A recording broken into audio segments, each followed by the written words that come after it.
Partia Demokratike zgjodhi mbrëmjen e së mërkurës ekipin me të cilin Sali Berisha do të udhëheq forcën më të madhe të opozitës drejt zgjedhjeve lokale dhe më pas drejt zgjedhjeve parlamentare.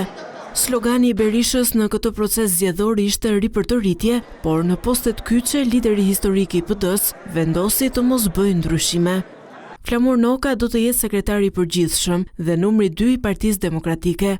Gazmend Bardhi dhe Agron Gjekmarkaj do të jenë nënkryetar të PD-s. Nënkryetarët e tjerë të Partisë Demokratike janë këshilltari i grupit Nikola Kedhi si përfaqësuesi të rinjve dhe Risa Bayaziti si përfaqësuese e diasporës.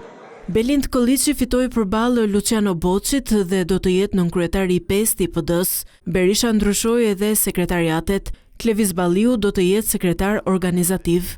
Pas këtij procesi pritet që në shtator Partia Demokratike të nisë punën për zgjedhjet lokale të pranverës të vitit të ardhshëm dhe të shpallë kandidatët me të cilët do të synojë të fitojë përballë socialistëve të drejtuar nga Edi Rama.